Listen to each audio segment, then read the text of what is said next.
یہ جو قربانی ہے گویا کہ یہ بندوں کا امتحان ہے، اللہ کی طرف سے بندوں کا امتحان ہے کہ بندہ جان، مال اور اولاد میں ان سے زیادہ پیار کرتا ہے یا مجھ سے زیادہ پیار کرتا ہے۔ یہ امتحان ہے، اللہ کی طرف سے آزمائش ہے۔ قربانی کے متعلق سوال ہوا جب اللہ کے رسول صلی اللہ علیہ وآلہ وسلم سے کہ یا رسول اللہ صلی اللہ علیہ وآلہ وسلم یہ قربانی کیا ہے؟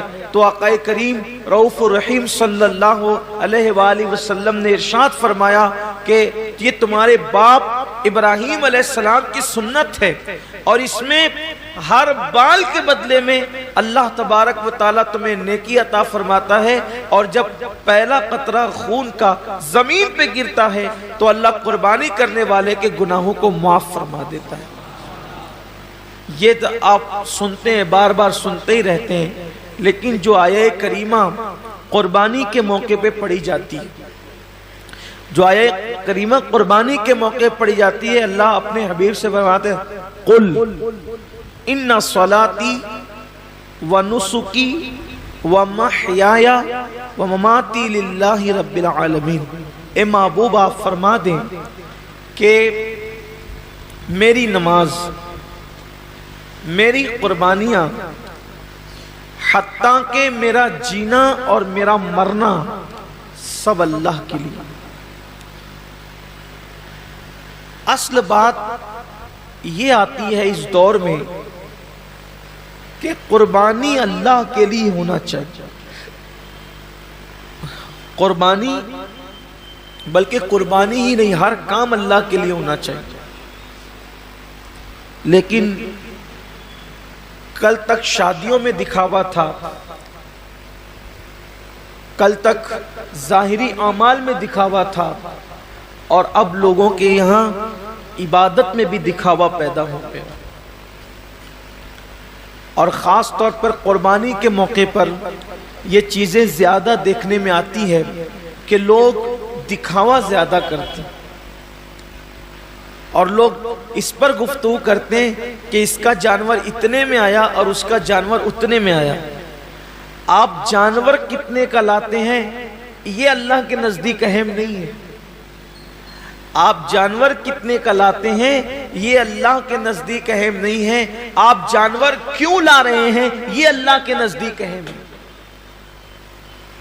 اس لیے کہ حدیث پاک میں آتا ہے کہ قیامت کے دن جب انسان کے اعمال کا دفاتر لے کر فرشتے اللہ کی بارگاہ میں پہنچیں گے تو ان کی نیکیاں بہت ساری ہوگی، اور فرشتے پیش کریں گے اللہ یہ کتنی نیکیاں لے کر کے آیا ہے؟ اللہ فرمائے گا فرشتوں تم نے صرف نیکی لکھی ہے کہ اس نے نیکی کی ہے، تمہاری نظر نیکی پر ہے، میری نظر نیکی کیوں کی ہے اس پر ہے، کیونکہ وہ علیم بذات الصدور ہے، وہ علیم و خبیر ہے۔ اللہ فرماتے ہیں کہ اس نے کیا کیوں ہے، اس پر میری نظر ہے۔ اے میرے فرشتوں اس نے نیکی تو کی ہے مگر میرے لیے نہیں کی ہے، اس لیے اسے گھسیٹتے ہوئے جہنم کے اندر لے جاؤ۔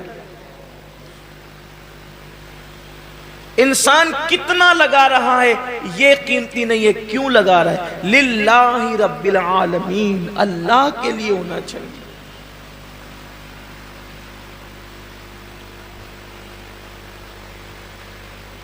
ایک مقام پر قرآن کہتا ہے کہ اللہ کے بارگاہ میں تمہارا خون اور گوشت نہیں پہنچتا قربانی کا۔ سورہ حج میں اللہ کا ارشاد ہے کہ تمہارا گوشت اور خون اللہ تک نہیں پہنچتا، اللہ تک تو تمہاری دلوں کی نیتیں پہنچتی ہیں، تمہارے دلوں کا تقوی پہنچتا ہے۔ میرے پیارے آقا صلی اللہ علیہ وسلم کے پیارے دیوانوں، آج کل قربانی الا ماشاءاللہ اس لیے بھی لوگ کرتے ہیں کہ گوشت کھانے ملے گا۔ گوشت تو ملنا ہی ملنا ہے، گوشت نے جانا کہاں ہے؟ گوشت جائے گا کہاں؟ گوشت تو کھانے، لیکن نیت تو اچھی کرو۔ ہمارے بزرگوں نے فرمایا کہ اعمال سیکھنے سے پہلے اعمال کی نیت سیکھا کرو، اس لیے کہ مومن کی نیت اس کے عمل سے افضل ہے۔ نیت المؤمن خیر من عملہ، مومن کی نیت اس کے عمل سے افضل ہے۔ آپ نے کبھی سوچا کہ ایک کافر 20 سال کفر کر رہا ہے، پھر بھی وہ قیامت تک جہنم میں، 20 سال ہی نہیں بلکہ سال بھر بھی کفر کرے تو بھی جہنم میں، 6 مہینہ بھی کافر رہے تو بھی جہنم، اسی حالت پہ مرا تو جہنم میں، ایک دن بھی کفر کیا اور وہ کفر پہ مرا تو جہنم میں کیوں ہے؟ اور مومن ایک دن مومن ہے اور ایمان پہ خاتمہ ہوا تو جنت میں کیوں ہے؟ عمل کی وجہ سے نہیں بلکہ نیت کی وجہ سے۔ کافر کفر پر اس لیے مرا کہ جب تک زندہ رہتا کفر پر رہتا، اس لیے ہمیشہ جہنم میں نیت کی وجہ سے، اور مومن جنت میں اس لیے ہے کہ جب تک دنیا میں رہتا ایمان پر رہتا، ایمان پر رہنے کی نیت اس کو ہمیشہ جنت میں رکھ رہی ہے۔ یہ انسان کی نیت کی اہمیت ہے، یہ انسان کی نیت کی اہمیت ہے کہ رہا تو ایک دن ایمان پر مگر نیت بھی ہمیشہ ایمان پر رہے گا، اس لیے ہمیشہ کی ایمان پر رہنے کی نیت اس کو ہمیشہ جنت میں رکھے گی، اور اس کو ہمیشہ کفر پر رہنے کی نیت اس کو ہمیشہ جہنم کے اندر رکھے گی۔ پتہ چلا کہ نیتوں پر اجر ملتا ہے۔ تو آج مومنوں کو، مسلمانوں کو نیت درست کرنے کی، جانور خریدو تو کتنا گوشت نکلے گا یہ دیکھ کر مت خریدو، بلکہ یہ اللہ کے نزدیک قبول ہوگا یا نہیں قبول ہوگا یہ دیکھ کر کے خریدو۔ آج گوشت ہی سب کچھ ہو گیا، اس لیے قربانی کی جو برکتیں ملنی چاہیے وہ برکتیں نصیب نہیں ہو رہی۔